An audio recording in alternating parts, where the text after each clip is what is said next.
Hey, welcome to the channel. I'm Nola.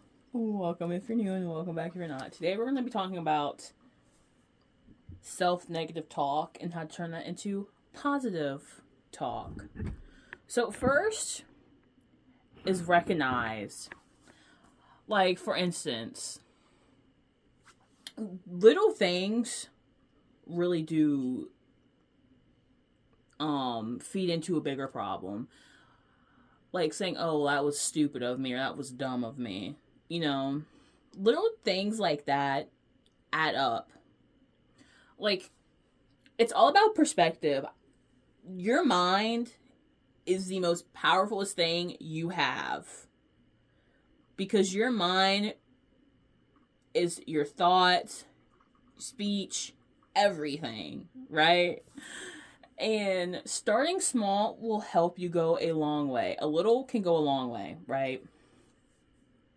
And first is to recognize your talk and how you when you do something wrong, how do you express it? You know, instead of saying, "Oh, that was stupid of me," you'd be like, "Oh, well, that was silly of me," or just using softer words like, "Oh, I should have done this better." Instead, you could be like, "Oh, I haven't done this the best. However, I know for next time to do something different."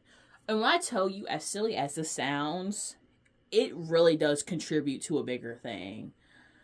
Like, you're changing how you frame, or you're changing how you frame what you do, you know? And little things like that do add up. Like, first thing is acknowledgement and noticement. I know I said that already, I'm saying it again. Second, it's your perception. Change how you perceive that, you know? Sometimes you goof up, but instead of being hard on yourself, like, oh, I should have known better, be like, oh, well, I know better to do for next time.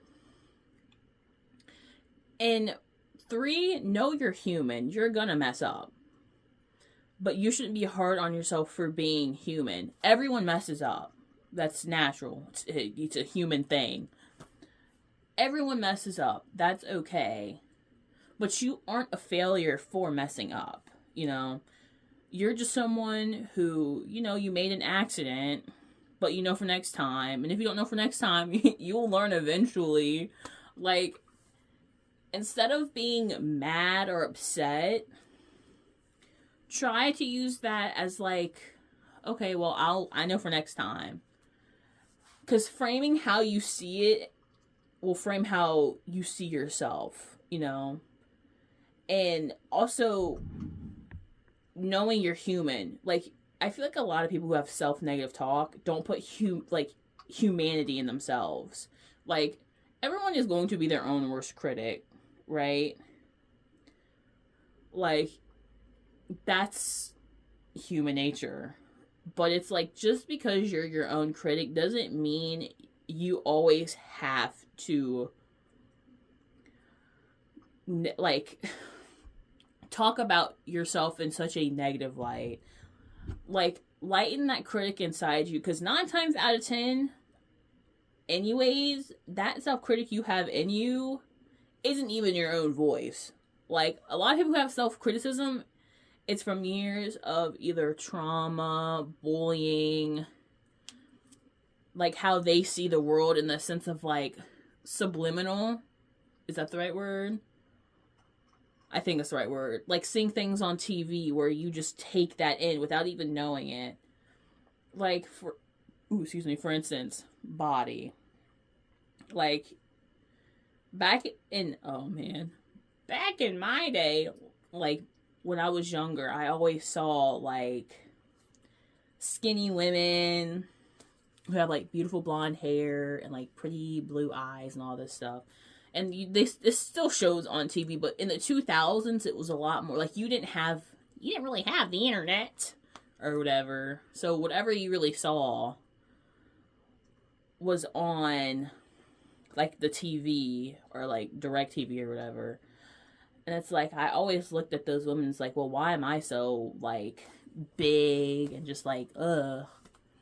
And, like, the framing of bigger bodies was seen as, like, ugly, and that's not true, right? So I kind of subconsciously took that in. I'm like, well, you look at me, you know. But over the years, I've learned that, you know, there's nothing wrong with my body, you know.